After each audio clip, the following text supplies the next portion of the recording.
क्योंकि कि धनखड़ साहब के साथ क्या हुआ था, उन्होंने आपने प्रेशर डाला था उन पर रेजिग्नेशन नहीं, मुझे लगता है एएनआई ने रिसर्च विंग बंद कर दिया है। धनखड़ साहब का इस्तीफे का पत्र स्वयं स्पष्ट है। इन्होंने अपने आरोग्य का हवाला देते हुए इस्तीफा दिया है, स्वास्थ्य का हवाला देते हुए, और उन्होंने सरकार के मंत्री, प्रधानमंत्री और सभी सदस्यों का हृदय से उनके अच्छे कार्यकाल के लिए धन्यवाद किया है। पर विपक्ष और सभी पूछ रहे, मीडिया भी पूछ रही है कि वो है कहाँ, हाउस अरेस्ट पे है कि ऐसा क्या? है कि सच और झूठ की व्याख्या आपने शायद विपक्ष क्या कहता है इसको बना ली। पर काफी सारे बैकग्राउंड इंफॉर्मेशन तो बाहर निकल रहा था ना कि वो कुछ ट्राई कर रहे थे, ये भी बात निकल रही है कि शायद कू कर रहे थे।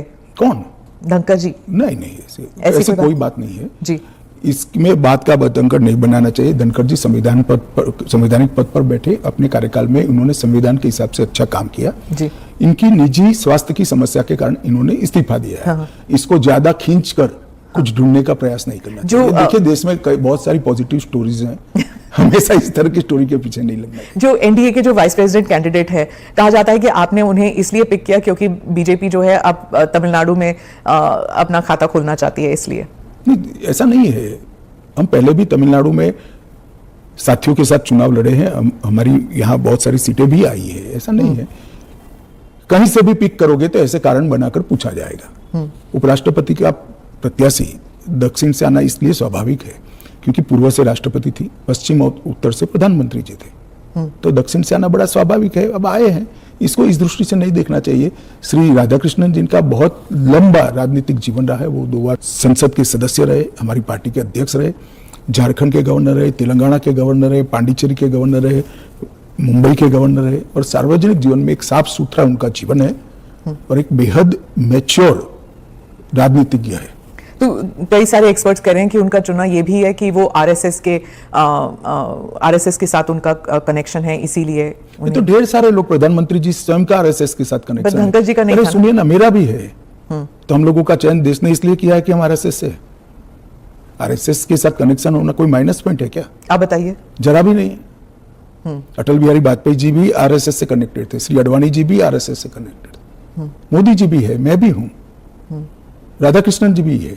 और जो इंडिया अलायंस के जो कैंडिडेट है, उनके बारे में आपने कहा कि उन्होंने एक समय था जब उन्होंने मेरे कहने से क्या होता है, वो तो सुप्रीम कोर्ट का रिकॉर्ड है।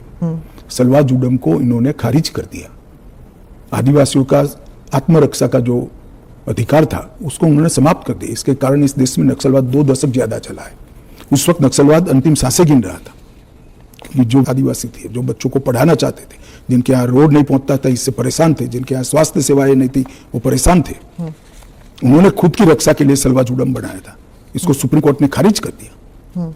ये तो सुप्रीम कोर्ट का रिकॉर्ड है, इनका जजमेंट है। और इसके बाद जो स्कूल तबाह हो गए थे नक्सलियों के कारण, वो स्कूलों में सीआरपीएफ और सुरक्षा बल बैठे थे, रातों रात एक ऑर्डर करके सबको बाहर कर दिया। कई जगह हमले हुए सुरक्षा बलों पर। ये दोनों जजमेंट, इसका जवाब श्री सुदर्शन रेड्डी से ज्यादा राहुल गांधी ने देना चाहिए कि उन्होंने क्यों पिक किया। जी, मैं तो मानता हूं यही क्राइटेरिया रहा होगा नक्सल को सपोर्ट करने के लिए। नहीं, वामपंथी विचारधारा, और ये जजमेंट से निश्चित रूप से नक्सल प्रोटेक्ट हुए। तो क्या वाइस प्रेसिडेंट इलेक्शन भी अब it will be polarising factor? Polarisation क्या है जब आप इतना बड़ा आरोप लगा रहे हैं कि, और पोलराइजेशन अगर होगा भी तो किस मुद्दे पर होगा? देश की सुरक्षा के मुद्दे पर होगा। मैं मानता हूं देश की सुरक्षा पर सांसदों ने विचार करना चाहिए या नहीं करना चाहिए। एएनआई के साथ बात करने के लिए धन्यवाद। आपका धन्यवाद।